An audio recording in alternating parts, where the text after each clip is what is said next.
한 목소리로 읽도록 하겠습니다. 시작.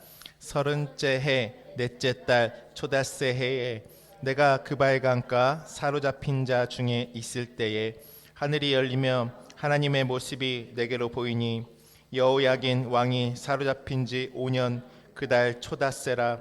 갈대아 땅 그발 강가에서 여호와의 말씀이 부시의 아들 제사장 나 에스겔에게 특별히 임하고 여호와의 권능이 내 위에 있으니라.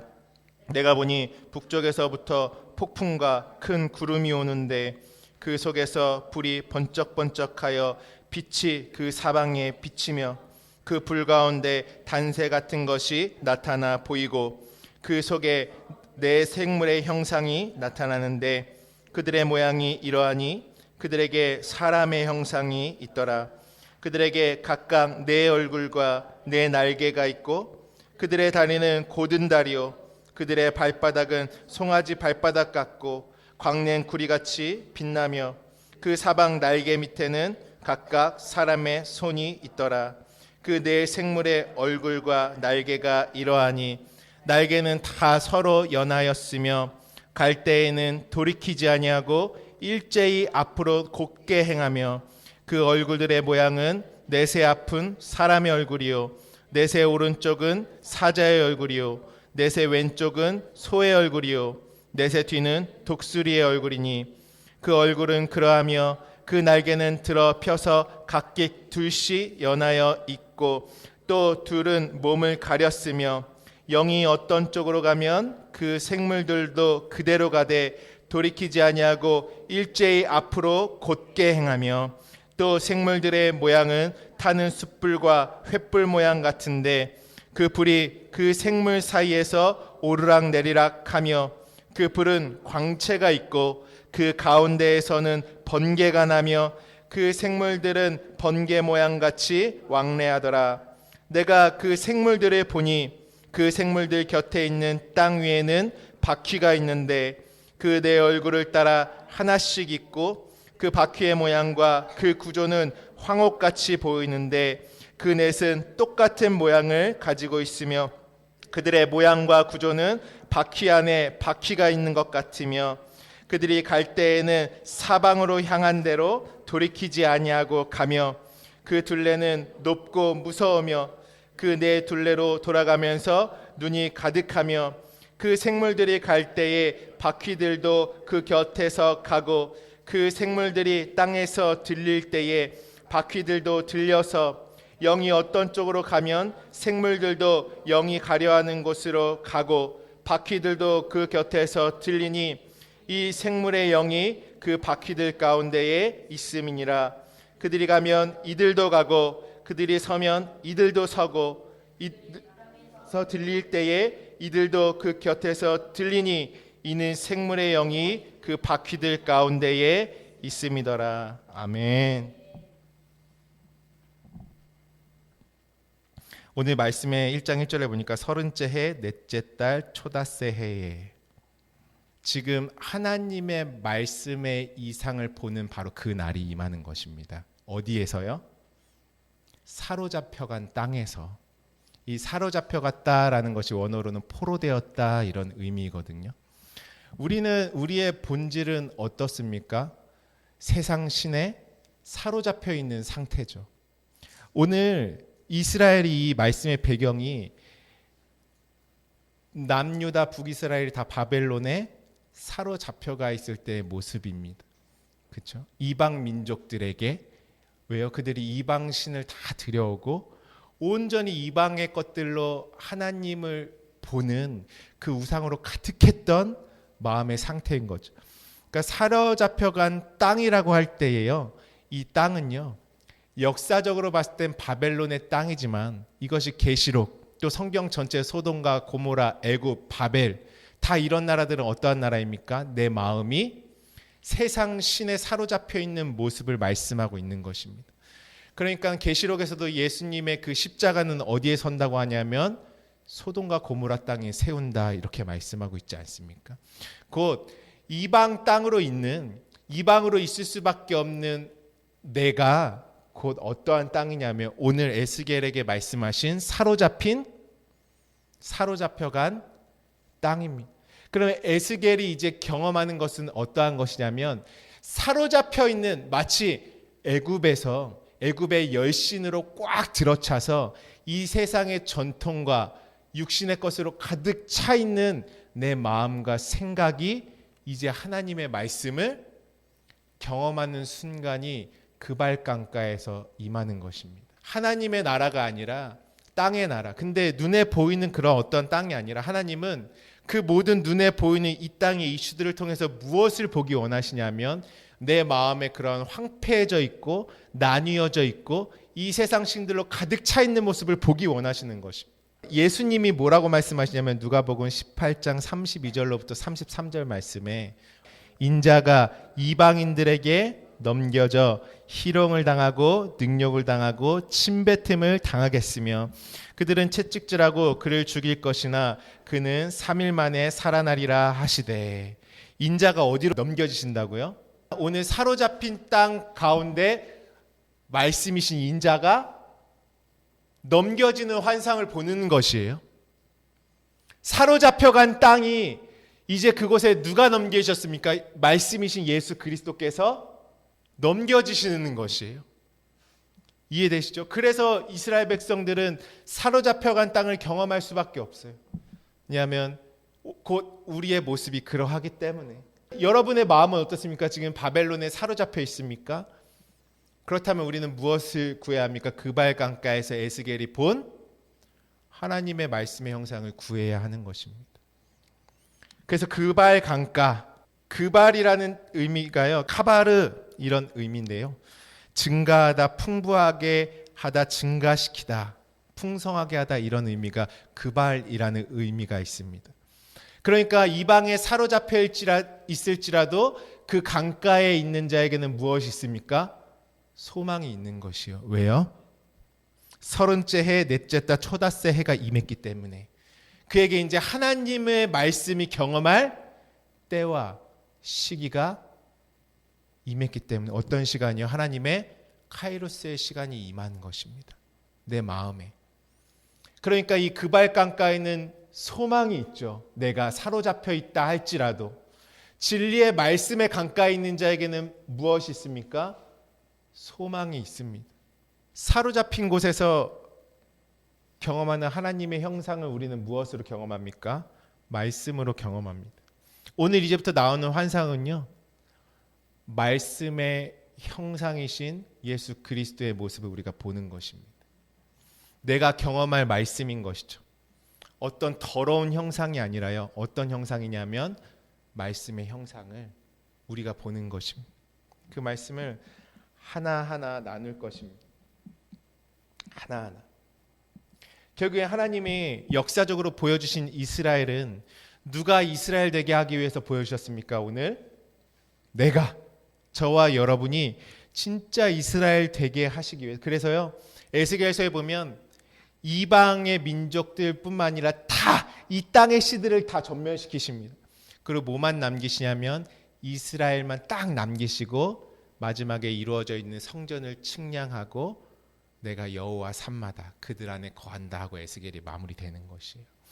그러니까 에스겔의 이제 1장에 나온 모든 환상은 무엇이냐면요, 반드시 내 안에 이루어지고 반드시 내 안에서 경험되어지고 반드시 내 삶 가운데 나타날 수밖에 없는 말씀의 형상을 보는 것입니다. 그러면서 하늘이 열리며 무엇이 보였다고 하죠? 1절에 하나님의 모습이 내게 보이니. 누구 천사의 모습이요? 하나님의 모습이 내게 보이니 이렇게 말씀하고 있죠. 그러면서 여호와긴 왕이 사로잡힌 지 5년 그달 초닷새라 갈대아 땅 그발 강가에, 강은 나하르죠. 번영하다, 모이다, 번쩍이다. 하나님의 말씀이 모이는 곳, 하나님의 말씀의 빛이 임하는 곳, 그것이 바로 강가입니다. 그발 강가, 나를 생명으로 풍성케 하실 그곳. 그발 강가에서 여호와의 말씀이 부시의 아들 제사장 나 에스겔에게 특별히 임하고 여호와의 권능이 내 위에 있으니라 말씀하시죠. 오늘은 핵심이 내 생물의 형상과 바퀴가 무엇인지만 나눌 것입니다. 내 생물의 형상과 바퀴. 근데 오늘 하나님의 모습이 보였다 이렇게 말씀했을 때요, 우리가 하나님의 얼굴에 대해서 요 몇 주간 배웠죠. 우리가 하나님의 얼굴을 경험한다, 하나님을 본다라는 것은 무엇을 보는 것이 하나님의 얼굴을 경험하는 것입니까? 하나님의 말씀. 그러니까 하나님은 자신의 얼굴을 말씀의 형상으로 우리에게 나타내 보여주시는 것입니다. 하나님이 얼굴을 숨기셨다 할 때는 말씀이 내 안에, 내가 말씀을 글과 문자로만 보는 것이지, 땅의 율법으로만 보는 것이지 진리를 보는 것이 아니에요. 그게 하나님이 얼굴을 숨기셨다 이렇게 말씀하는 것이죠. 하나님의 얼굴을 내게 보이셨다, 영광의 얼굴빛과 내가 화하여졌다라는 것은 말씀이, 진리의 말씀을 내 안에 보이는 것입니다. 그것이 하나님의 온전한 얼굴을 배움는 저와 여러분, 진실로 예배자들의 모습인 것이죠. 그래서 시편 80편 3절에서도 무엇이라고 하냐면, 하나님이여 우리를 돌이키시고 주의 얼굴빛을 비추사, 하나님의 얼굴을 구하는 기도를 하는 것이에요. 하나님의 얼굴을 구한다고 할 때 또 우리는 자꾸 어떤 형상, 하나님의 눈, 코, 입을 생각하면 안 되는 것이에요. 말씀이 나타나신 그분의 얼굴인 것입니다. 파님, 그분의 얼굴. 하나님 자꾸 형상 만들지 말라고 하시는 것이죠. 다니엘서 9장 17절에도 그러한 우리 하나님이여 지금 주의 종의 기도와 간구를 들으시고 주를 위하여 주의 얼굴빛을 우리 주의 황폐한 성소에 비추시옵소서 말씀하죠. 고린도후서에서도 이렇게 고백, 우리 함께 4장 6절 읽어볼까요? 시작. 어두운 데에 빛이 빛이라 말씀하셨던 그 하나님께서 예수 그리스도의 얼굴에 있는 하나님의 영광을 아는 빛을 우리 마음에 비추셨느니라. 아멘. 예수 그리스도의 형상은 곧 말씀이 그리스도의 형상이다라는 것입니다. 내 얼굴이 바뀌는, 이 얼굴이 바뀌는 게 아니라요, 내가 하나님의 진리의 말씀의 존재 자체가 되면 나는 누구의 형상과 누구의 얼굴을 하고 있는 것입니까? 그리스도의 형상과 그리스도의 얼굴을 하고 있는 것이에요. 그것을 내가 그리스도의 형상을 이루기까지, 장성한 분량에 이르기까지 이렇게 말하는 것입니다. 그러니까 진리의 말씀이 아니고서는 우리는 그분의 형상을 볼 수도 없고 내가 그분의 형상을 이룰 수도 없습니다.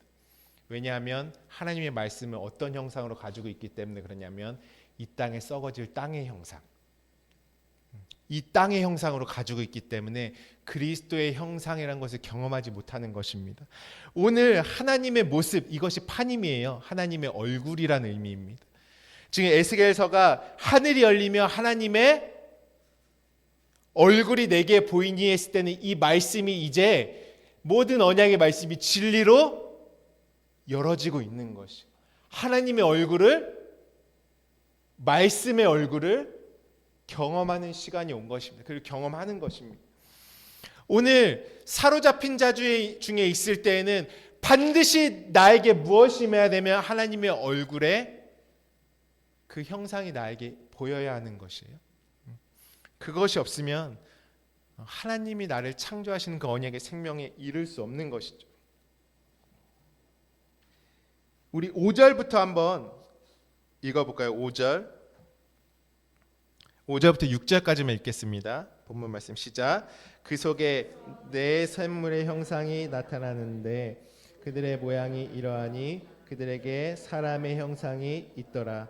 그들에게 각각 내 얼굴과 내 날개가 있고. 이방의 땅에 임하는 말씀이에요. 사로잡힌 곳의 땅에. 근데 그 땅에 하나님의 형상이 어떤 모습으로 나타나냐면 내 얼굴과 내 날개, 네 가지의 모습으로 보여지는 것이죠. 여러분 이제 네 가지의 것을 잘 이해하고 계시죠? 계시록 7장 1절에도 우리 함께 읽어볼까요? 시작. 이 일 후에 내가 내 천사가 땅에 내 모퉁이에 선 것을, 그렇죠? 내 천사는 무엇 하는 자입니까? 하나님의 그렇죠. 말씀이 안 가지고 오면 천사가 아니에요. 그러니까 네 천사라는 건 하나님의 네 개의 말씀. 그러니까 그 창세기서부터 보좌에서는 생명수의 강이 네 개로 흐르는 것이죠. 잘 알다시피 그러면 그 네 개의 밭을 받을 내 마음 밭을 하나님이 네 개의 밭으로 말씀해 주고 계시죠. 그래서 어디에 임하냐면 네 천사가 땅 네 모퉁이에 선 것을 보는 것입니다. 이 땅은 누구입니까? 땅은 동서남북 사방을 의미하죠. 그래서 사방에 임하는 말씀. 내 마음이 땅일 때요. 여러분 성전이 길게 직사각형이죠. 직사각형은 완전한 땅이 아닌 것이에요. 아직. 지성소는 마지막에 어떻게 하죠? 가로 세로 너비가 다 반듯하니 이렇게 돼 있죠. 지성소는 완성이다 이런 의미가 있습니다. 그러니까 나라는 땅은 원래는 불완전한 땅, 완성되지 못한 땅, 그 내 마음 땅에 하나님의 내 말씀이 임하는 것이에요. 그것이 우리는 실제적으로 마태, 마가, 누가, 요한이라는 하나님이 이 땅에 보좌로부터 나오는 생명수의 내주기를 펼쳐주셔서 내 마음 가운데 하늘로부터 그 진리의 말씀이 임하는 것입니다. 그래서 사방의 바람을 잡았다. 바람은 재앙이죠. 재앙이 잠시 말씀의 재앙이 멈춰져 있는 것을 계시록에 잠깐 언급하고 있는 것입니다. 그러므로 이 땅의 사방인 땅으로 있는 내 마음, 세상의 땅, 사로잡힌 자의 땅, 이방의 땅으로 있는 내 마음이 이 땅의 사방에 네 개의 말씀으로 임하는 것을 경험하는 것입니다. 네 개의 밭인 내 마음밭에 보좌로부터 네 개의 강이 흐르고요. 그 보좌로부터 하늘의 진리의 말씀이 강줄기로 내 마음밭에 임하는 것입니다.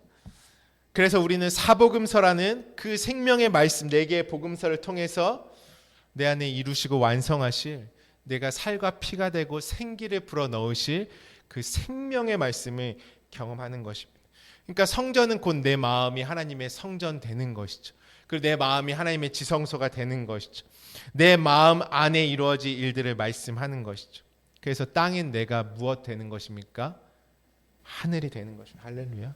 그걸요. 하나님의 말씀을 내가 네 개의 강줄기를 봤어요. 그것을 마치 오늘 하나하나 나갈 네 개의 형상의 말씀으로 경험하는 것이. 사복음서도 인자로 오신 예수님을 다양한 각도로 다루죠. 그렇죠? 땅의 종으로 오신 모습으로도 보여주시고 왕으로 오신 모습으로도 보여주시고 그러지 않습니까? 그렇죠? 그런 것처럼 우리가 말씀의 형상을 이제 에스겔서에 나오는 대로 경험하는, 말씀이 육신이 돼서 우리 가운데 나타나신 형상을 경험하는 것이죠. 그들의 모양이 이러하니 그들에게 어떠한 형상이 있다고 말씀하십니까? 사람의 5절에 사람의 형상이 있더라. 여러분 성경에서 말하는 사람이라는 것은 무엇입니까? 에베소서의 말씀에도 말씀하고 계시죠. 우리 4장 13절. 네, 우리 함께 읽어볼까요? 시작. 우리가 다 하나님의 아들을 믿는 것과 아는 일에 하나가 되어 온전한 사람을 이루어 그리스도의 장성한 분량이 충만한 데까지 이르리니. 아멘. 하나님의 아들을 믿는 것과 아는 일에 하나가 되어 온전한 사람을 이룬다 이렇게 말씀하고 있습니다. 예수님은 말씀이 육신이 되어 우리 가운데 거하심에 이렇게 말씀하시죠. 마태복음 20장 28절 말씀에도요. 인자가 온 것은, 인자는 사람의 모양으로 오셨다, 사람으로 오셨다 이런 의미죠. 말씀이, 그러니까 말씀이 육신이 되어 우리 가운데 거하셨다. 요한복음 1장 1절에서도 온전히 말씀이 이루어진 자, 말씀으로 되어 있는 존재를 온전한 사람이라고 합니다. 이 땅은 어떠한 땅이냐면요, 짐승들의 땅이에요. 그래서 말씀이 이루어져 있지 않은 모든 존재들을 성경에 무엇이라고 하냐면, 계시록에서도 그렇잖아요. 거짓 선지자들, 말씀을 율법으로 땅의 것으로 전하는 자들 다 무엇이라고 언급합니까? 짐승들이라고 언급합니다. 성경에서 창세기에서도 땅에 기는 것들, 짐승들, 가축들, 공중에 나는 새들, 진짜 자연 만물에 있는 것들 얘기하는 것이 아니라 짐승들과 같은 우리의 모습을 나타내 보여주는 것입니다. 그래서 베드로후서 2장 12절에도 이렇게 말씀하시죠. 베드로후서 2장 12절에 우리 함께 읽어볼까요? 시작.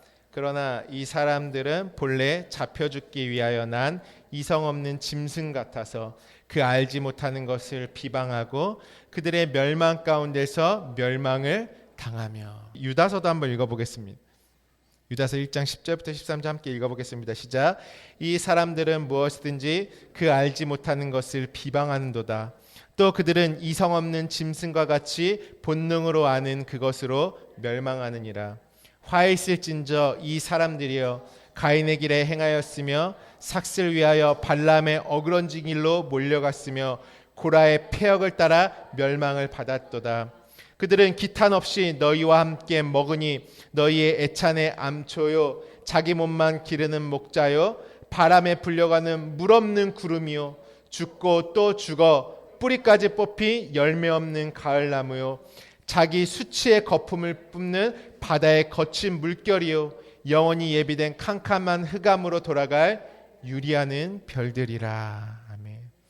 어떤 자들이요? 이승 없는 짐승같이 사는 자들.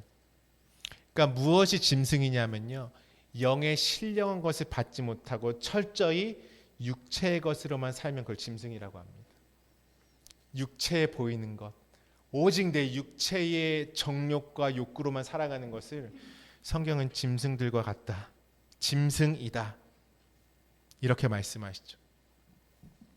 예수님도 말씀하시지 않습니까? 당시에 유대인들에게 이 독사의 자식들아, 이렇게 말합니다.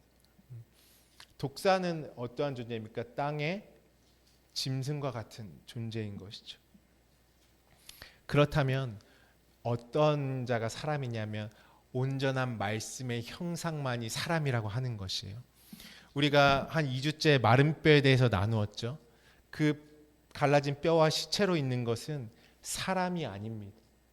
온전한 몸을 입고 말씀의 몸을 입고 그리스도의 형상을 이룬 자들만 성경은 사람이라고 합니다. 그래서 제사장들을 뭐라고 하냐면 서서 섬기는 자들이다. 성경에 두 발로 선다는 것은 어떤 의미가 있냐면 진리로 세워졌다라는 의미가 있습니다. 성전의 다른 모든 기명들은 다 하나님께서 뭐라면 내 다리로 만들어라, 이렇게 말씀하셨어요. 그러니까 땅에 율법으로 있으면 그 모양과 그림자는 다 짐승과 같다라는 의미예요. 그 성전이 누구 안에 이루어집니까? 내 안에 이루어지면 나는 두 발로 서서 섬기는 제사장이 되는 것입니다. 내 안에. 그것을 성경은 온전한 사람이다, 이렇게 말씀하십니다. 예수님은 참 사람으로 오셨다, 이렇게 말씀하시죠. 말씀이 육신이 되어 오셨다. 그런 육체였던 내가 말씀이 되면 뭐냐면 그제야 비로소 사람의 형상을 가지는 것이에요. 오늘 내게 이 말씀의 모양이 사람의 형상이 있더라라는 것은 온전한 말씀을 이루고 있는 모습을 상징하는 것입니다. 그리고 누가 그 말씀이 보이는 사람의 모양으로 오셨습니까? 말씀이신 예수께서 사람의 모양을 입고 오신 것이에요. 사람의 형상이 있다고 하니까 아까 모습처럼 한쪽엔 사람 얼굴이 있고 이제 독수리 있고 그런 판타지를 말하는 것이 아니라요. 오늘 요한이 고백하죠. 말씀이 육신이 되어 우리 가운데 거하심에 우리가 그의 영광을 보니 아버지의 독생자의 영광이요 은혜가 진리가 충만하다. 그렇게 말씀의 형상을 보는 것이. 그 말씀의 형상을 보니까 어떤 모습이었습니까? 그들의 모양이 이러하니 그들에게 사람의 형상이 있더라, 이렇게 말씀이 경험하는 것입니다. 그러면서 그들에게 각각 내 얼굴과 내 날개가 있고, 여러분 날개는 무엇이죠? 날개?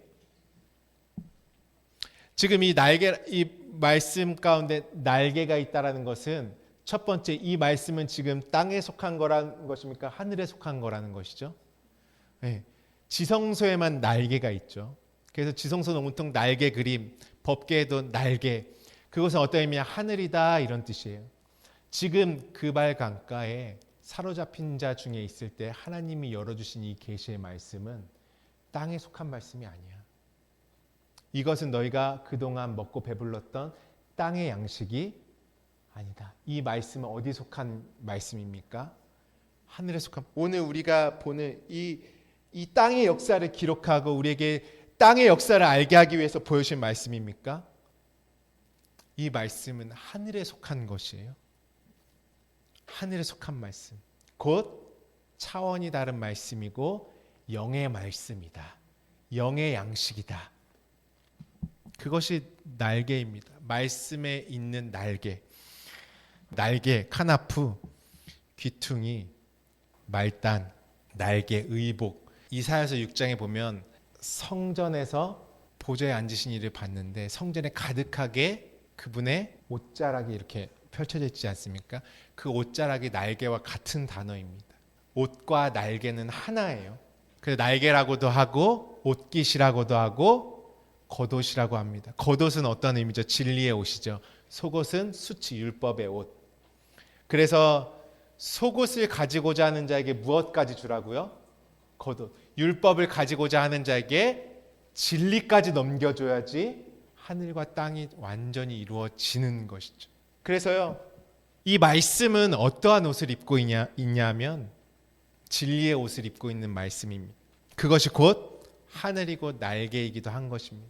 그 마른 뼈가 살아나면 무엇이 된다고 하죠? 큰 군대가 된다고 하죠. 그 군대가 입는 또한 전신 갑주의 옷이기도 합니다. 그것이 날개의 의미에 그냥 다 들어가 있어요. 그러니까 하나님의 말씀은 진리의 옷을 입은 말씀입니다. 근데요, 옷이라는 의미는 또 무엇이 있냐면요, 아담과 하와에게 가죽옷을 입혀주시죠. 가죽옷은 이미 한번 죽었다라는 의미죠. 짐승이 죽었잖아요. 예수님께서 죽은 흔적이 있는 옷이어야만 하늘의 옷입니다. 어떤 흔적이요? 희롱받으시고 능력받으시고 침뱉음 당하시고 채찍의 죽음의 그 흔적을 넘겨주는 그 옷. 내가 입은 진리의 옷은 반드시 그래서 무엇이냐면 피 뿌린 옷이어야 하죠. 창세기 3장 21절에 여호와 하나님이 아담과 그의 아내를 위하여 옷을 가죽옷을 지어. 이것이 무엇이냐면 흔적이 있는 옷. 로마서 13장 14절도 함께 읽어볼까요? 시작. 오직 주 예수 그리스도로 옷 입고 정욕을 위하여 육신의 일을 도모하지 말라. 계시록에도 읽어볼게요. 시작. 또 그가 피 뿌린 옷을 입었는데 그 이름은 하나님의 말씀이라 칭하더라. 피 뿌린 옷은 곧 하나님의 말씀의 옷이에요. 진리의 옷이고. 근데 옷에는 반드시 뭐가 뿌려져 있어야 돼요? 흔적이 있어야지 진리의 옷이 되는 거예요. 율법의 옷은 주님의 흔적이 없어요. 그분이 희롱과 능력 받으신 그 피가 뿌려진 옷이 없어요. 오늘 우리가 보는 말씀의 계시는 날개가 있는 옷인데요. 날개가 있는 하늘의 것이고 차원이 다른 것이고 이 땅에 속한 것이 아닌데 그 옷은 반드시 흔적 있는 피 뿌려진 옷이어야지 진리의 옷입니다. 그 옷을 내가 건네 입으면 나에게도 옷이 입혀지는 것이고 날개가 있는 것이고 하늘이 되는 것이고 지성소가 되는 것이고 하늘을 나는 자도 되는 것입니다. 오늘 그래서 이 말씀의 영성은 반드시 뭐가 있어야 돼요? 날개가 있어야 돼요. 날개가 없으면 다 어떤 말씀이냐면 땅의 말씀입니다. 내가 율법의 양식으로 말로만 계속 이 땅의 지식으로만 말씀을 먹으면 그것은 옷도 겉옷도 아니고 날개도 아니고 나로 하여금 하늘이 되게 할 수 없는 말씀입니다.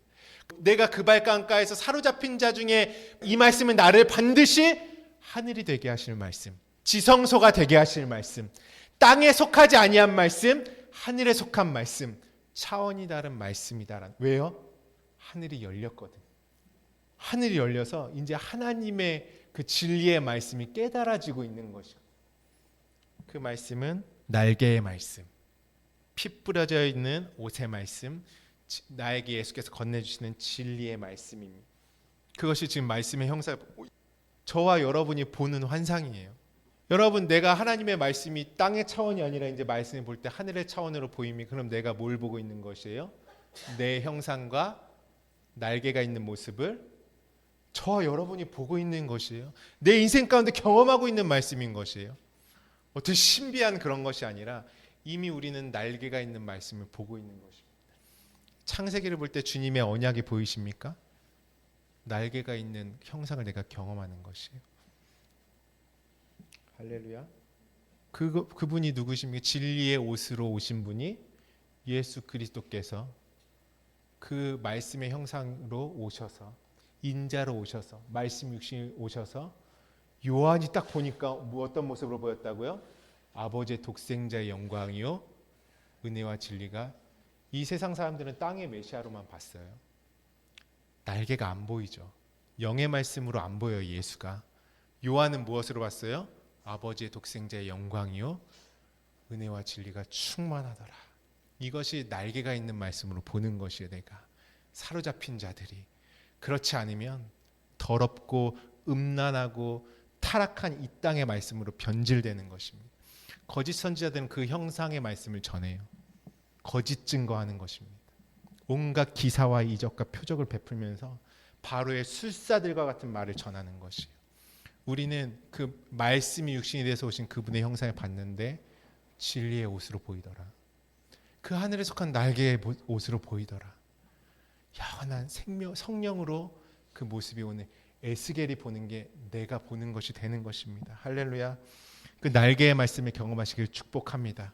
그리고 내가 법궤가 되면 나한테도 내가 말씀 자체 법궤가 되면 뭐가 있겠어요?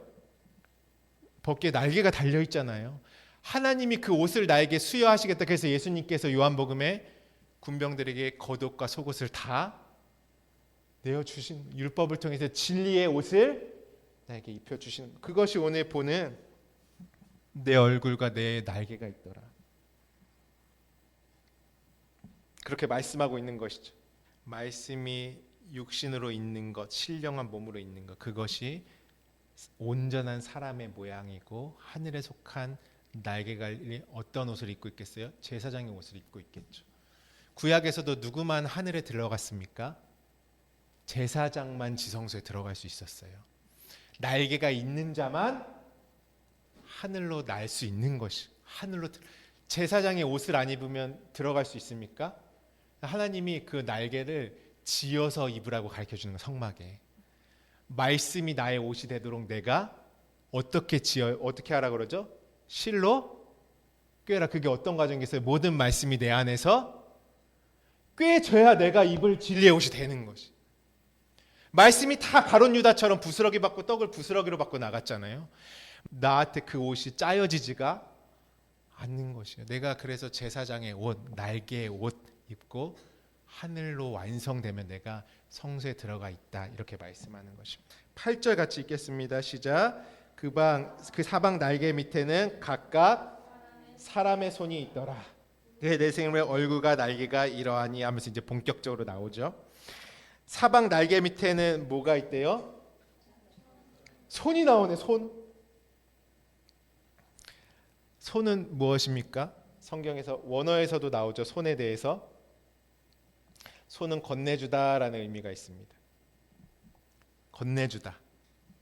지금 이 하늘의 말씀을 날개 아래 나온 손이 어떻게 하는 것이죠? 우리에게 말씀을 건네주시는 거예요.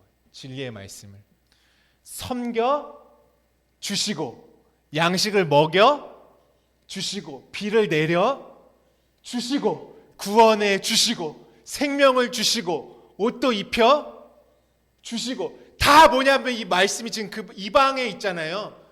예수님이 뭐라고 해서 내가 그들에게 넘겨질 거야.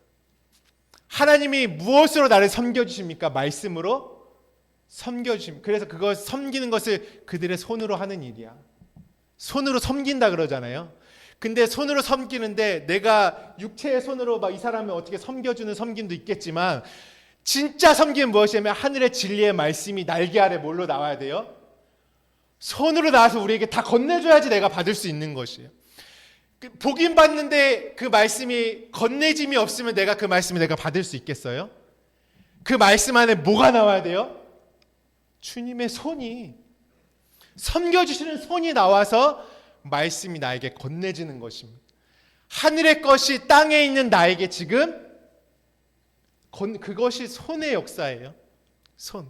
말씀이 저와 여러분의 심령에 건네주시는 거, 다 넘겨주시는 거, 역사하시는 거. 그것이 날개 밑에 각각 사람의 손이 각각 네 개의 말씀에 네 개의 그 말씀에 있는 날개 아래서 사람의 손이 나오는 모든 말씀을 다 우리에게 건네주시는 거예요. 생명수도 우리에게 건네주시고 성령으로 말미암아. 이 손의 역사는 어떤 역사입니까? 성령 하나님의 역사입니다. 하나님이 친히 내 마음 가운데 임하셔서 말씀을 건네주시는 역사인 것이죠. 오늘 주님의 손, 그 섬기심을 경험하는 저와 여러분의 한 해가 되시기를 축복합니다.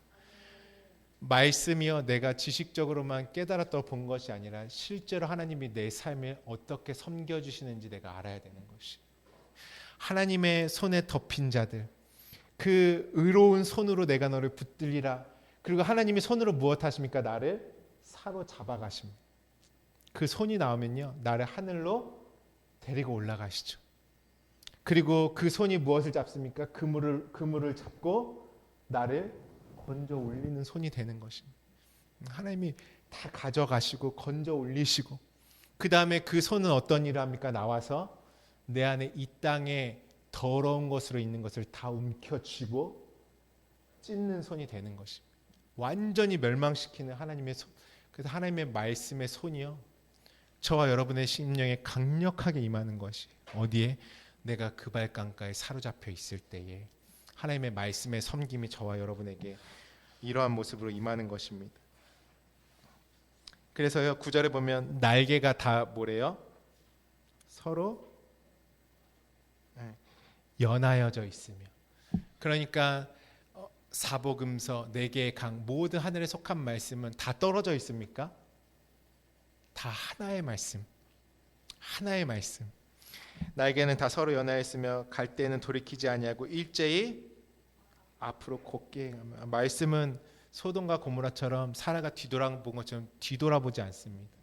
그냥 하나님의 언약의 분명한 목적지를 향해서 다른 박질하는 것입니다. 꺾이지 않는 것이죠. 일제히 앞으로 곧게 나아가는 말씀입니다. 오늘 핵심이죠. 오늘 이제 내 생물의 얼굴, 그 얼굴들의 모양은 넷의 앞은 10절 같이 읽어볼까요? 시작. 그 얼굴들의 모양은 넷의 앞은 사람의 얼굴이요, 넷의 오른쪽은 사자의 얼굴이요, 넷의 왼쪽은 소의 얼굴이요, 넷의 뒤는 독수리의 얼굴이니. 자, 우리가 말씀을 이렇게 경험하는데요, 사자와 같은 말씀으로 경험되는 것이고, 소와 같은 말씀으로 경험되는 것이고, 독수리와 같은 말씀으로 경험되는 것이고, 사람의 형상과 같은 말씀으로 경험되는 것이고, 이 모든 말씀이 내 안에서도 이루어지는 말씀입니다. 전체적인 말씀의 총체적인 모습을 아까 전에 우리 나눴을 때 사람의 형상이라고 나눴죠. 그렇죠? 근데 그 말씀의 속성은 무엇이냐면 첫 번째, 그러니까 계속 얼굴 나오죠. 말씀의 형상을 내가 경험한다 이 말이에요. 지금 말씀과 대면하고 있는 것이에요. 그러면 내가 오늘 말씀을 성령으로 말씀 앞에 보면 사람의 형상같이, 사자의 모습같이, 소의 모습같이, 또 독수리의 내용같이 경험되는 것입니다. 그때 넷의 오른쪽은 어떤 얼굴이라고 합니까? 사자의 얼굴. 사자의 얼굴. 우리 사자 말씀이 왜 사자라고 하는지 창세기 49장 9절 말씀 함께 보겠습니다. 여러분, 예수님은 어떠한 지파로 오셨죠? 유다 지파에서 유다의 사자다 뭐 이런 말씀 많이 들어보셨죠? 유다의 사자로 오셨습니다. 함께 읽어보겠습니다. 시작. 유다는 사자 새끼로다. 내 아들아 너는 움킨 것을 찢고 올라갔도다. 그가 엎드리고 웅크림이 숫자자 같고 암사자 같으니 누가 그를 범할 수 있으랴. 아멘.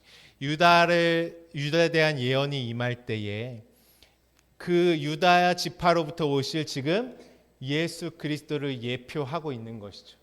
그래서 유다의 사자가 올 것이다 이렇게 말씀하고 있는 것이. 근데 이 사자의 특성이 어떤 것입니까? 움킨 것을 찢는 것입니다. 움킨 것을 찢는 것. 우리 예레미야 예가 한번 3장 1절 말씀 또 10절 13절 말씀 함께 보겠습니다. 우리 앞에 있으니까 함께 읽어볼까요? 시작. 여호와의 분노의 매로 말미암아 그는 10절부터 시작. 그는 내게 대하여 엎드려 기다리는 곰과 은밀한 곳에 있는 사자. 여기까지요. 여호와의 분노의 매가 임하는데요. 그 모습이 어떠한 모습으로 임하냐면 곰과 같이 또 사자와 같은 모습으로 임하죠. 에스겔서에도 계속 나오죠, 이 말씀이. 그러면서 우리 한번 11절부터 읽어볼까요? 시작. 나의 기들로 치우치게 하시며 내 몸을 찢으시며 나를 적막하게 하셨도다. 화살을 당겨 나를 화살의 관역으로 삼으시며 화살통의 화살들로 내 허리를 맞추셨도다. 당한 자는 나로다. 그 사자에 움켜서 찢는 것이 어디에 내 몸을 찢으셨다 이렇게 말하죠. 그러니까 유다의 사자로 임하신 말씀을 우리가 이렇게 경험하는, 이거 이제 제가 하나하나 다 정리해 드릴 겁니다. 또 하나님은 뭐라고 하는지 호세아서 5장 14절 함께 읽어볼까요? 시작. 내가 에브라임에게는 사자, 지금 하나님이 직접 말씀하시는 거예요. 유다 족속에게는 젊은 사자 같으니 바로 내가 움켜갈지라 내가 탈취하여 갈지라도 건져낼 자가 없으리라. 그러니까 왜 사자처럼 오시고 뭘 그렇게 움켜가시는지 호세아서 말씀도 함께 볼까요? 10절부터 11절입니다. 시작. 그들은 사자처럼 소리를 내시는 여호와를 따를 것이라. 여호와께서 소리를 내시면 자손들이 서쪽에서부터 떨며 오되 그들은 애굽에서부터 새같이 아수르에서부터 비둘기같이 떨며 오리니 내가 그들의 집에 머물게 하리라. 나 여호와의 말이니라. 그러니까 사자처럼 임하시는 하나님의 말씀이 애굽에 있는 자들, 아수르 곧 이방 땅으로 있는 자들을 다 두려움 가운데 불러내서 집에 들어가도록 할 것이다라는 예언의 말씀이죠. 우리 호세아서 13장 4절부터 8절도 마지막으로 읽어볼게요. 시작. 그러나 애굽 땅에 있을 때부터 나는 내 하나님 여호와라. 나밖에 내가 다른 신을 알지 말 것이라. 나 외에는 구원자가 없느니라. 내가 광야 마른 땅에서 너를 알았거늘 그들이 먹여준 대로 배가 불렀고 배가 부르니 그들의 마음이 교만하여 이로 말미암아 나를 잊었느니라. 아멘. 여기까지 한번 보시면은 광야 마른 땅에서 이제 하나님이 하늘의 양식으로 물도 주시고 양식도 주시고 하나님이 말씀으로 섬겨 주셨어요. 근데 이들이 지금 왜 배가 불렀냐면요. 땅의 것으로만 먹어서 육체의 배가 부른 것입니다. 하나님이 내려준 말씀을요. 다 율법의 말씀으로만 그들이 먹었죠.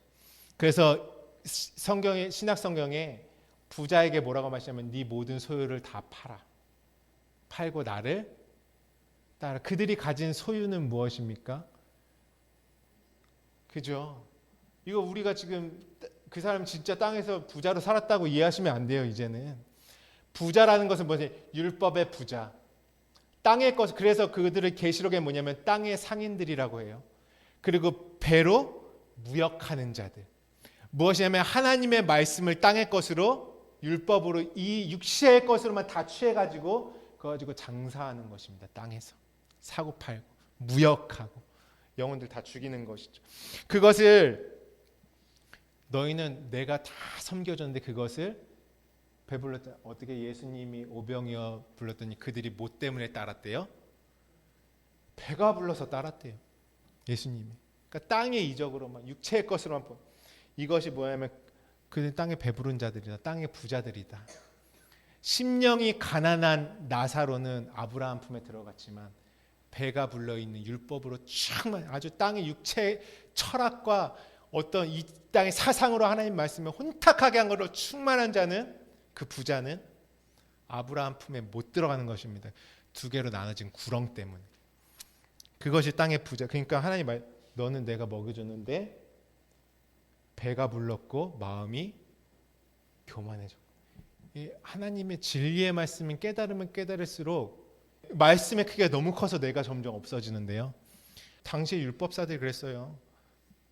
나는 하나님의 말씀을 이렇게 많이 하고 달달 외웠는데 이 부정한 것들, 이 부정한 이방인들 하나님이 주신 거 가지고 자기가 치장하더니 부자가 돼버렸어요. 땅의 부자가.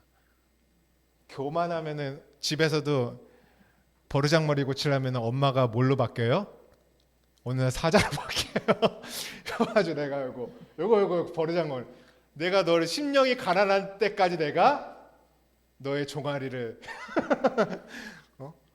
혼내주리라 이러면서 갑자기 엄마 아빠가 사자로 바뀌어 있는 거예요. 하나님이 이제 말씀하시죠. 8절 있습니다. 시작. 내가 새끼 잃은 곰같이 그들을 만나 그들의 염통 거풀을 찢고 거기서 암사자같이 그들을 삼키리라.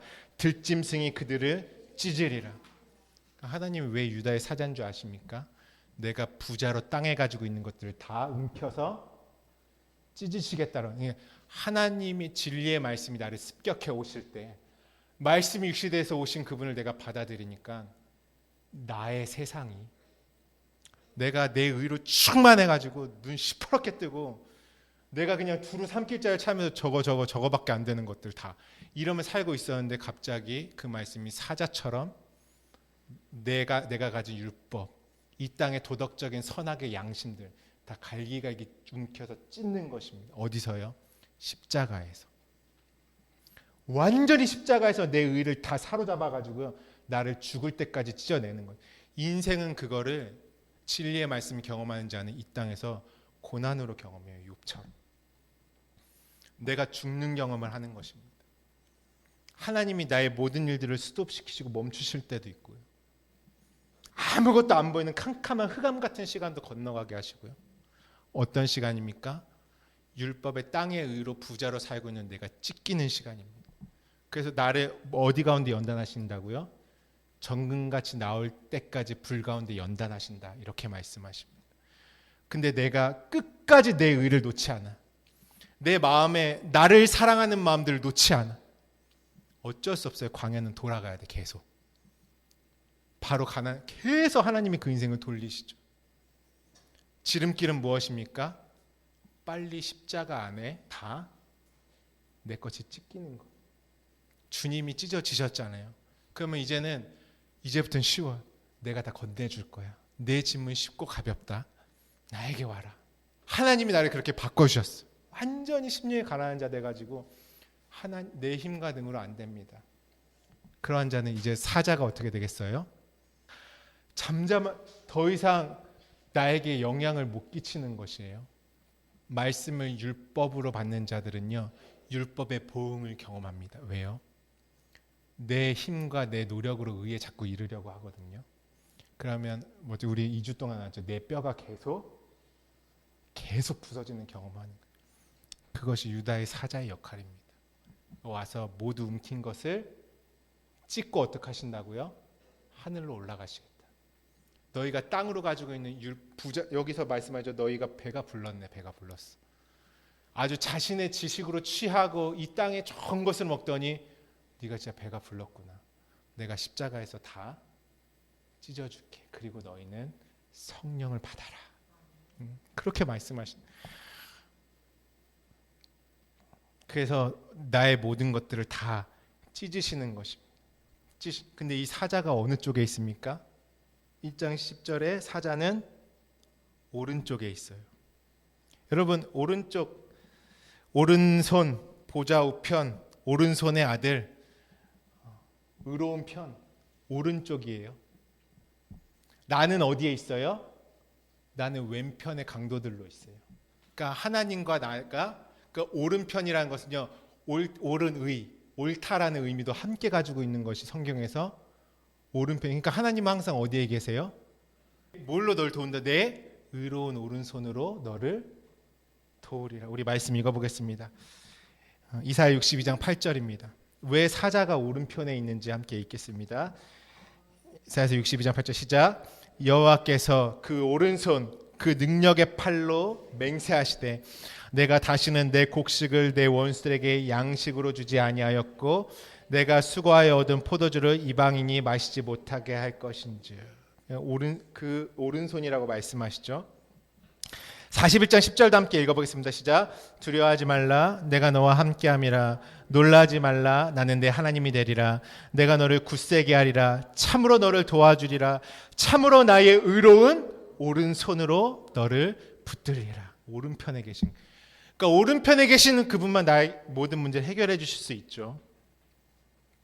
그러면서 주님이 어디 계시다고 하냐면 시편 110편 5절이 있습니다. 시작. 오른쪽에 계신 주께서 그의 노하시는 날에 왕들을 쳐서 깨뜨리실 것이요. 이 왕들이 누구냐면 아까 땅의 부자로 살고 있는 나라는 세상의 왕국에 누가 왕으로 살고 있습니까? 내가 사단의 머리로 그 왕국의 머리로 하와가 뱀이 머리가 돼가지고 내 왕국에 있는 그 왕을 말하는 것이에요. 그럼 어떤 분이 오세요? 그럼 내가 왼쪽에 왕으로 살고 있을 때 오른편에 계신 그분이 왼편으로 건너 오시는 것이 구원의 역사입니다. 철저히 하나님의 반대편. 그래서 성경에 하나님의 원수된 자들, 십자가의 원수된 자들, 내가 원수된 것을 다 어디서 소멸하시겠대요? 십자가에서 소멸할 것이다. 그 내가 하나님 반대편에 있는 것이고, 사자는 오른편에 있을 수밖에 없어요. 근데 내가 반대편에 있으면 오른편에 있는 사자는 나를 죽이는 사자가 됩니다. 내가 그분과 같은 편에 있으면 어떻게 되겠습니까? 사자와 그날에는 사자와 어린 양이 함께 놀 것이야. 사자와 뛰노는 날이 올 것이야. 무엇이 더 이상 내가 찢길 것이 없는 것이에요. 그 유다의 사자로 오신 그분과 내가 화목하게 됐다 이런 것입니다. 그러니까 율법의 말씀이 진리의 말씀으로 내 안에 이루어지는 것이. 그것이 사자와 화목하게 되는 약속의 역사인 것입니다. 그때예요. 우리 마태복음 5장 29절부터 30절 우리 함께 읽어볼까요? 시작. 만일 내 오른 눈이 너를 실족하게 하거든 빼어내버리라. 내 백체 중 하나가 없어지고 온몸이 지옥에 던져. 하나님이 오른편에 계시죠. 내가 하나님을 눈으로 봤어. 오른편에 계신 그분이. 근데 이 오른편에 계신 진리의 말씀, 의의 말씀이요. 내가 계속 반대편에서 땅의 것으로만 보는 거예요. 이 말씀이 나를 어떻게 하겠습니까? 실족하게 합니다. 생명이 이루어지지 못하게 해요. 그래서 누가 직접 오른 눈을 빼는 거는 어떻게 가능합니까? 오른쪽에 계신 그분이 죽으셔야 돼. 그게 오른 눈이 빠지는 거예요. 진리의 편에 계신 그분이 직접 죽어주시는, 그래서 내 온몸이 지옥에 던져지지 않는 은혜가 있는 것이에요. 오른편에 계신 그분이 내 편으로 어떻게 하셨어요? 건너오셔서 죽으시는 것이 너희 실족해 하는 그 같은 예수인데요. 이 땅에 말씀 유시되 이 땅에 오셨는데요. 독생자의 영광으로 보지 않고 이 땅의 메시아로 봐요. 그 내 실족해 하는 예수잖아요. 그분이. 나를 구원할 수 있습니까? 그 예수는? 나를 구원할 수가 없어요. 내가 이 땅의 예수로만 보기 때문에, 말씀을 땅의 것으로만 보기 때문에. 그래서 예수님은 나는 죽으러 왔다. 그 오른편에 눈을 하나님의 것을 보는 것이죠. 그것을 예수님이 죽으시면 오른 눈이, 나를 실족해 하는 오른 눈이 빼어지는 것입니다. 그래서 그분의 죽으심으로 말미암아 신령한 몸이 돼서 온몸이 지옥에 던져지지 않는 은혜가 있는 것이에요. 그것을 또 무엇으로 말씀하시냐면 오른손이 너를 실족하게 하면 찍어내버. 다 예수님이 누가 죽으실 거 예언하고 계신 거예요. 너 나를 실족해 하는 우상으로 가지고 있지. 나를 율법으로만 가지고 있지. 내가 죽어서 오른 눈이 빠질 것이고 오른 팔이 다 잘라내질 거야. 그럼 이제 성령이 오시면 진짜 오른편의 의로 다 완성시켜 주시고 진짜 의가 뭔지 너에게 알게 하실 것이다. 이것은 우리가 이루는 것이 아니라, 오른 눈이 내가 뺄 수 있어요? 못 빼요. 우리는 오른팔을 자를 수도 그분이 죽어주시는 것이에요. 그러니까 사람들이 말씀 자기가 많이 읽었다고 막, 근데 꼭 눈은 안 빼. 희한하게. 또 내가 좀 금식할 수 있는 건 하고. 얼마나 사람이 간사합니까? 한 말씀 더 읽어볼까요? 마태복음 5장 39절. 이게 이제 오늘 중요한 말씀이죠. 시작. 나는 너에게 이르노니 악한 자를 대적하지 말라. 누구든지 내 오른편 뺨을 치거든 왼편도 돌려대며. 오른편으로 뺨 맞으신 분이 누구십니까? 예수님이에요. 이 왼편이란 말은 원어에는 사실 없죠. 다른 것으로 돌려주겠다. 오른쪽이 맞아서 죽으면 너는 생명으로 돌려받을 것이야. 이것이 오른뺨을 맞으면, 그러니까 사회생활 하다가 욕 시커 먹었는데 난 크리스천이니까 반대편까지 돌려대가지고 더 억울하게 당하면은 하나님이 기뻐하시겠지. 왜? 내가 참았으니까. 정말 하나님이 그걸 받으실까요? 이 말씀은 어떤 의미냐면요, 오른편에 계신 그분이 맞으심으로 나에게 진리, 이제 율법이 아니라 진리로 갚아주겠다라는 말씀입니다. 그래서 구제도 무엇으로 하는 것이에요? 오른손이 하는 것을, 하나님의 의를 왼편에 있는 쪽은 알 수 있습니까? 오른손이 하는 것을 왼손이 모르게 하라는 것은 무엇이냐면요, 왼손들을 알 수 없는 진리의 것으로 구제해라. 왼편에 있는 자들은 이해할 수 없는 것으로 구제해라. 그러면 하나님과 내가 딱 분리되어 있어. 그분은 오른편에 계시고 나는 하나님 반대편에 있어. 그러면 그분은 나를 계속 사자처럼 내 인생이 허물어지는 것으로만, 내가 보응을 받는 것이에요. 내가 그렇게 헤아리고 있기 때문에. 근데요, 그런 것이 아니라 이제 오른편에 계신 그분이 어느 쪽으로 건너오세요? 왼편에 있는 나에게 건너오시면 그분이 갑자기 어떤 모습으로 바뀌냐면 재물의 모습으로 오십니다. 그래서 왼편은 어떤 형상이에요? 소의 형상. 보겠습니다. 오른편에 계신 유다의 사자 같은 그분께서 이제 왼편에, 진리의 반대편에 있는 나를 어떻게 손으로 데려가시기 위해서 건너오셨어요. 그러면은 그분은 희생 제물로 오십니다. 나의 모습으로 오셔서 죽어주시러 오십니다. 너의 의로 이룰 수 없지. 찢길 수밖에 없지. 죽을 수밖에 없지. 내가 친히 왼편으로 건너가서 하나님의 의의 반대편에 있는 너희들을 건져낼 것이다. 그래서 왼편에 있는 말씀은 어떤 형상으로 봤어요? 소는 어떤 의미입니까? 구약에서 희생 제물, 번제의 제물이잖아요. 태울 때 제물. 소의 모습으로 오셨어요. 그러면은 그 소의 모습 안에서는 누구의 죽음까지 연결되는 것입니까? 나로. 왼편에 있는 자들은 하나님을 반드시 희생 제물로 봐야 돼요. 희생 제물 안에 내 의를 확장시킬 어떤 신으로 보는 순간 죽습니다. 사자처럼 나를 찢어 삼키는 말씀입니다. 그렇지만 그분의 말씀은 요한이 뭘로 봤대? 은혜와 진리가 충만하더라. 내게 넘겨주시는 희생 제물. 나 대신 죽으러 오신 어린 양 되신 예수 그리스도.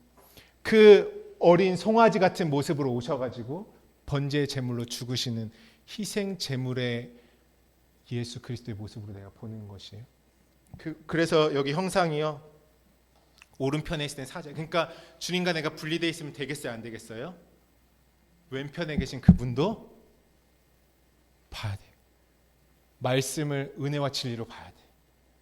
어떻게 예수께서 소로 희생 제물로 오셨을 때에는 어떤 흔적이 있습니까? 우리 너무 많이 나는 희롱과 능욕과 침뱉음과 채찍에 맞으신 그 흔적의 모습으로 내가 그러니까 모든 말씀에 그 흔적이 새겨져 있어요. 그게 하나님의 은혜의 말씀이 되는 것이죠. 그래서 왼쪽은 소의 얼굴이래요. 소의 얼굴. 근데 이건 다 합해서 인자의 모습이, 사람의 형상을 하고 있어요. 그렇지만 그 말씀 안에 있는 속성은 유다의 사자 같은 말씀으로도 내가 경험하는 것이고, 내가 막 허물어짐도 경험하지만 은혜 가운데 간 자는 이제 은혜로 갚아지는 역사가 있는 거예요. 그 왼편엔 건너오실 때는 번제의 희생제물의 모습으로 오십니다.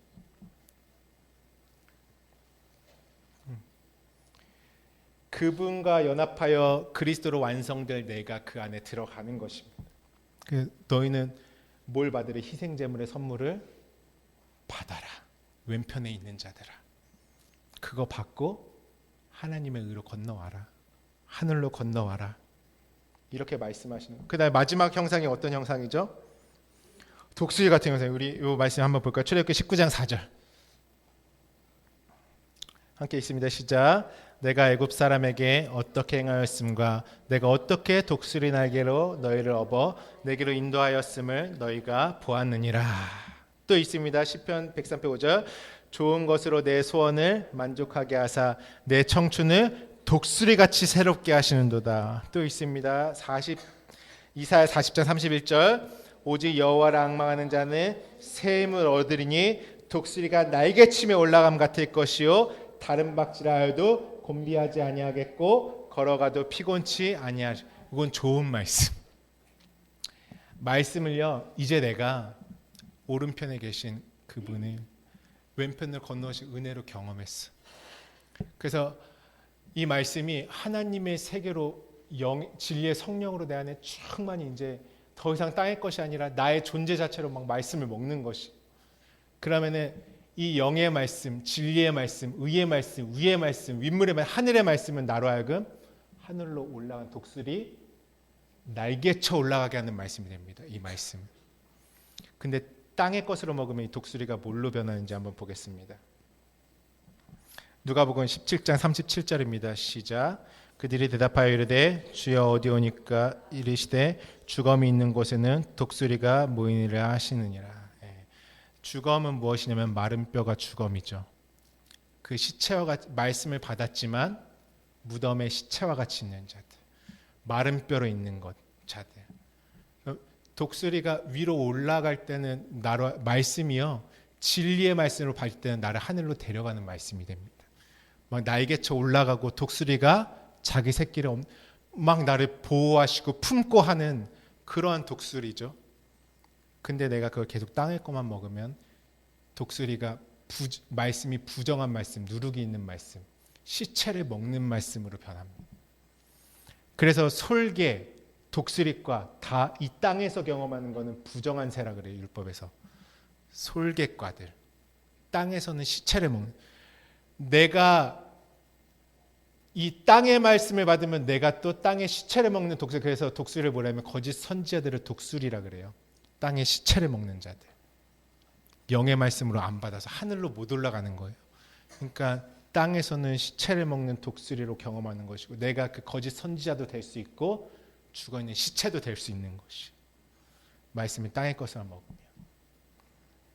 그래서요. 이 말씀의 속성 안에는 내가 날개로 너를 하늘로 데리고 올라갈 말씀으로 내가 있을 것이냐 아니면 여전히 내가 땅의 부자로 땅의 것으로만 말씀을 봐서 시체와 같이 또한 시체를 먹는 독수리와 같은 거짓 선생들과 같이 이 땅의 더러운 모습으로 있을 것이냐. 그 말씀하는 거예요. 주검이 있는 곳에는 땅의 시체를 먹는 독수리들이 모입니다. 그러니까 우리가 인간적으로 하늘에 나는 독수리는 멋있잖아요. 근데 아프리카 이렇게 다니면서 하이에나랑 같이 다니는 독수리도 어때요? 추하잖아요. 말씀의 양면성이 다 있는. 복도 뭐라 했죠? 원어의 뜻의 축복과 저주가 내가 말씀을 어떻게 먹느냐에 따라서요. 내 삶이요. 독수리쳐 올라가는 샘이 될 수도 있고요. 완전 곤두박질 쳐서 정말 땅의 더러운 모습으로 있을 수도 있는 것입니다. 그래서 하나님 구약의 시체를 만지지 말라. 죽어있는 말씀에 손대지 말라라는 의미예요. 시체를 죽어있는 말씀, 마른 뼈 같은 말씀에 손대지 마라. 너희를 독수리쳐 올라가게 생명의 말씀만을 붙들어. 그래서 신약에서 위에를 봐라 계속. 그곳은 예수 그리스도의 보좌의 우편에 예수를 깊이 생각하면서 너희는 위를 봐라 이렇게 말씀하시죠. 마지막으로 바퀴에 대한 말씀입니다. 1장 오늘 본문 말씀 12절 가겠습니다. 영이 어떤 쪽으로 가면 그 생물들도 그대로 가되 돌이키지 아니하고 일제히 앞으로 곧게 행하며. 그러니까 이 말씀은요 뭘로 이 영이 루아흐예요. 이 말씀은 뭘로만 움직여집니까? 성령으로만. 말씀은 성령으로만 움직여집니다. 성령으로만 움직이는 살았고 운동력 있는 말씀이 되는 것이에요. 그래서 영이 움직이는 대로만 말씀은 움직입니다. 그러니까 성령으로 말미암지 않고는 오늘 우리가 이 말씀대로 움직여질 수 있어요? 내 삶이? 절대 없어요. 성령이 아니고선 이 어마어마한 하나님의 말씀의 세계를 내 안에 해당 사항이 없어요. 영이 그게 계속 나옵니다. 자, 우리 오늘 생물이 중요하니까요. 15절 가보겠습니다. 15절에 시작. 내가 그 생물들을 보니 그 생물들 곁에 있는 땅 위에는 바퀴가 있는데 그 네 얼굴을 따라 하나씩 네 개의 말씀의 형상이 있죠. 근데 여기 내 얼굴마다 뭐가 있어요? 지금 바퀴가. 오늘의 핵심의 말씀입니다. 우리가 한 해를 맞이하면서 우리 한번 야고보서 3장 6절 읽어볼까요? 야고보서 3장 6절.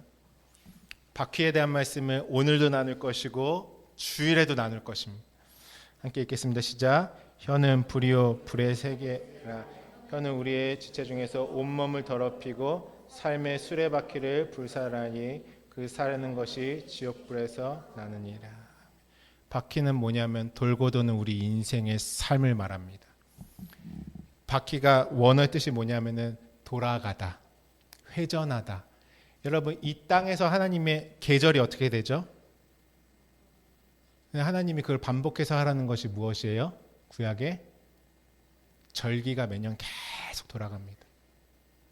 이 절기는 왜 돌아갑니까, 여러분? 지금 내가 눈에 본 말씀들이 내 안에 이루어지는 그 날들이잖아요. 하나님의 카이로스의 시간이 내게 임할 때. 근데요, 우리 먼저 바퀴에 대한 말씀 읽어보고 말씀 이어가겠습니다. 16절부터 쭉 읽어볼게요. 시작. 그 바퀴의 모양과 구조는 화합같이 보이는데 그 넷은 똑같은 모양을 가지고 있으며 그 모양과 구조는 바퀴 안에 바퀴가 바퀴는 뭐냐면 저와 여러분의 인생의 수레바퀴입니다. 이 내가 지금 본 말씀을, 그러니까 우리가 오늘 이제 이 말씀 한 해가 가고 또 한 해가, 근데 어때 바퀴 안에 바퀴가 또 있대요. 그러니까 육체의 삶만 있는 게 아니라 또 영의 삶이, 그거 알아야 돼. 너 육체의 삶만 열심히 육체 이 돌고 도는 시간만 살아. 사람들이 해가 가면 또 오고 한 해가 가면 또 오고, 인생에 성경에도 나오죠. 한 해가 가면 또 오고 해 아래 새 것이 없는데 계속 돌고 도는 이 바퀴를 제가 주일에 더 깊게 성경 전체에서 풀 건데요. 바퀴는 이 말씀을 경험해야 되고 반드시 이루어질 수밖에 없는 저와 여러분의 인생의 삶. 여기도 뭐라고 나오죠? 삶의 수레바퀴. 수레바퀴가 왜 불살라져요? 혀 때문에. 진리의 혀가 아니라 불이라고 하죠. 그러니까 그 물이, 진리가 없어서 마른 혀, 거짓 증거, 거짓말, 더러운 말들 때문에 네 인생이 불살라져. 너 진리가 아니라 이 땅의 말씀으로만 가지고 있잖아. 네 인생의 바퀴가 완전 그냥 지옥 그 자체일 것이다. 수레바퀴가 불살라질 것이다. 이 바퀴는 하나님의 말씀이 경험할 저와 여러분의 인생입니다. 근데 우리가 반드시 알아야 했거든요. 나는 영의 시간표가 있다. 내 인생의 한 해만 사십니까? 매년? 오늘 첫 해를 하나님을 기대하는, 말씀을 기대하는, 오늘 사로잡힌 자로 있는 인생이었는데 그 발강가에서 내가 감당할 수 없는 하늘의 말씀의 형상을 보니까 내 인생의 수레바퀴가 이제 그 내가 본 형상의 말씀들이 뚫고 나의 삶으로 들어오는 것입니다. 그것이 바퀴의 의미입니다. 바퀴에 대한 말씀이 굉장히 많아요. 19절 말씀입니다. 19절 20절까지 한번 읽어볼게요. 시작. 그 생물들이 갈 때에 바퀴들도 그 옆에서 근데 그 전에 바퀴가요 내 얼굴을 따라 하나씩 있대요. 그러니까 네 개의 말씀이 내 인생에 이렇게도 경험하고 이렇게도 경험하고 이렇게도 경험. 그러니까 네 개의 모든 말씀이 내 삶에 그 말씀이 다 응하여지는 것이 카이로스의 시간으로 내 안에 그 말씀이 뚫고 들어오는 것입니다. 완전히. 그때 우리 죄송합니다. 다시 읽어보기 19절부터 20절 시작. 그 생물들이 갈 때에 바퀴도, 그러니까 말씀이 움직일 때 누구의 삶도 그 말씀 안에 움직여져야 돼요. 내 삶. 그러니까 내 삶이 말씀과 함께 움직여지는 것이에요. 이것이 지금 진리의 말씀과 함께 바퀴들도 그 곁에서 함께 가는 것입니다. 그리고 생물들이 땅에서 들리면 바퀴가 어떻게 돼야 돼요? 인자가 들려야 하리니. 주님이 죽으시고 부활하셔서 완전 하늘로 취하여 주심이 되고 진리로 들림 받으시면 누구의 인생도 들려야 됩니까? 오늘 저와 여러분의 인생이 들려있는 인생이 돼야 됩니다. 땅에 딱 붙어 살면 안 돼요. 이 인생의 수레바퀴가. 말씀이 막 충만히 경험돼서 내 삶이 이 올해부터는요 완전히 하늘로 들린 삶이 될 것입니다. 왜요? 이 말씀이 우리에게 열어졌기 때문에. 오늘 그 강가에서 난 이 환상을 에스겔만 봤어요, 여러분. 오늘 우리는 영안이 안 열려서 이 환상 못 봅니까? 이미 내가 보고 있는 것이에요. 이 말씀 경험하고 있지 않습니까? 내 앞에 내 모든 삶이 이 말씀 펼쳐지고 있지 않습니까? 정말 뼈저리게 경험하고 있지 않습니까? 이 말씀대로. 말씀대로 안 되면 죽을 수밖에 없는 나. 그렇지만 진리의 말씀으로만 살 수밖에 없는 나. 그래서 이 영의 말씀에 날개의 말씀, 하늘에 속한 말씀에 붙들리면 어떻게 해요?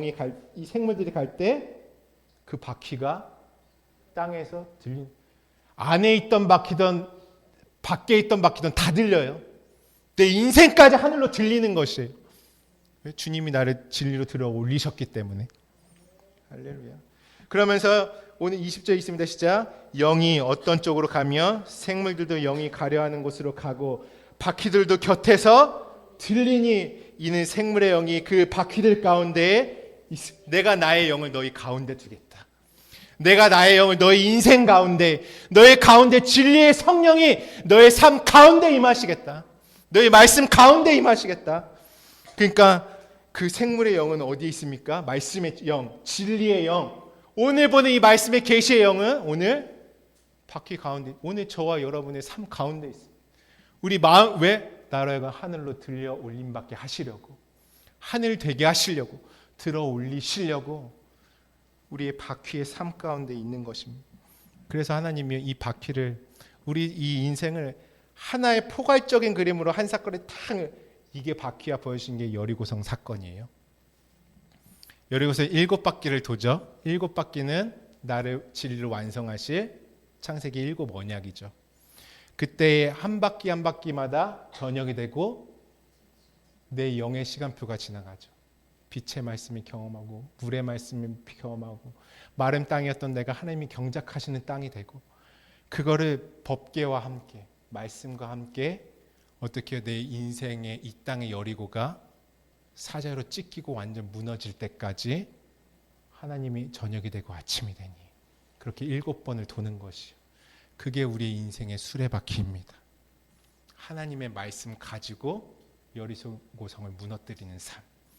내 의가 철저히 무너지고 하나님의 의로만 세워진 하나님의 나라를 이루는 삶. 그래서 법궤를 메고 하루 도니까 저녁이 되고 아침이 되니까 내가 죽어있는, 저녁이 되고 마지막 7날에 되니까 완전히 세상과 나는 간 곳 없고 구속한 주만, 이제는 내가 산 것이 아니요 내 안에 계신 그리스도만 사시는 것이라.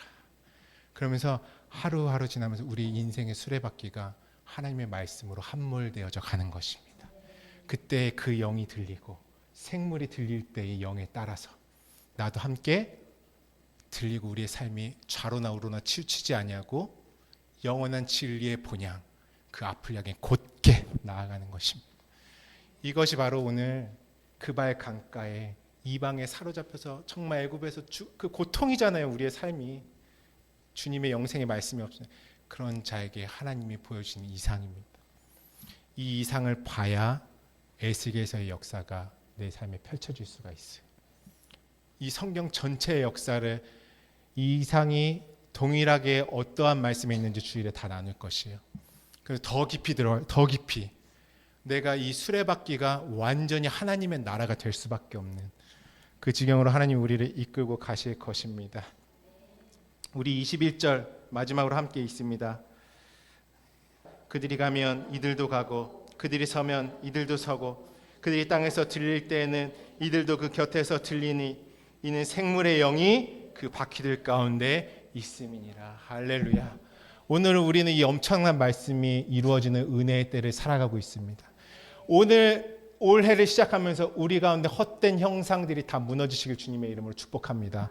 정말 이 땅에 더럽고 혼탁해져 있는 말씀들, 아주 이 땅에 그 지긋지긋한 더러움들 가운데 그 모든 형상이 떠나가고 정말 하나님의 말씀이 깨끗하게 보이는 정말 유리 바다와 같이 보이는 그 은혜가 있으시길 축복합니다. 그렇게 그 발강가에 사로잡힌 자 중에 있을 때 말씀의 형상이 보일 때 그때야 비로소 그 말씀이 나를 이 땅의 삶에서 하나님의 삶으로 우리 가운데 계신 진리의 성령으로 말미암아 들려 올리는 것입니다. 오늘 한 해를 시작하면서 이제부터 펼쳐지는 저와 여러분의 인생에 또 한 해의 수레바퀴가 육체의 시간의 때만을 사시겠습니까? 아니면 하나님이 펼쳐놓으신 그 카이로스의 시간이 언약이 내 안에 이루어지는 삶을 사시겠습니까? 하나님의 말씀이 이루어진다면 저와 여러분의 삶은 반드시 영이 가는 대로 영이 들릴 때 함께 들려 올라갈 것입니다. 에녹과 같이 취하여질 것이고요. 엘리야와 같이 취하여질 것이고요. 주님의 부활에 참여해서 내가 죽어서 절대 하늘이 아니라요. 이미 내 안에 이루어져 있는 진리가 있는 그 하늘, 물이 있는 그 하늘, 영원한 하나님의 나라가 저와 여러분 가운데 임할 것입니다. 그러므로 하나님의 나라는 여기 있다 저기 있다 하는 것이 아니요 너희 마음 가운데 있느니라. 진실로 진리의 성령으로 그 말씀이 응하여지시는 행복한 한 해, 들림받는 그 하나님의 시간표가 이루어지는 한 해 되시기를 주님의 이름으로 축복합니다. 오늘 우리의 인생의 수레바퀴를 한번 축복하면서 기도할까요? 한 해를 시작할 때 여러분, 저는 온 땅이 지금 우리나라도 어떻습니까? 흉흉하지 않습니까? 근데 우리는 그 안에 속한 자가 아니에요. 우리는 그 사로잡힌 자들 가운데 있을 때에도 내 안도 그렇고 내 바깥에 보이는 세상도 그렇고 나는 그 발강가에서 뭘 봐야 됩니까? 하나님의 형상을 봐야 됩니다. 말씀의 형상을 봐야 됩니다. 그 얼굴과 얼굴이 화해져서 영광에 영광에 이를 수밖에 없는 그 정말 영화로움을 경험하는 한 해가 되어야 되지 않겠습니까? 그러므로 우리는 이 땅에서 어느 곳에 이 땅에 편승되어 있는 자가 아니라 오늘 그 바퀴들이 들려지는 저와 여러분의 삶의 수레바퀴가 들려지는 은혜가 있으시기를 주님의 이름으로 축복합니다. 내가 성령을 보내면 너희를 하늘로 들리게 할 것이다. 영들 가운데 있게 할 것이다. 기도하실 때 하나님 들림받는 한 해가 되게 하여 주시옵소서. 크로노스의 시간이 아니라 진실로 하나님의 카이로스의 시간을 살게 하여 주시옵소서. 오늘 주신 말씀과 감동하심들 붙들고 함께 기도하겠습니다.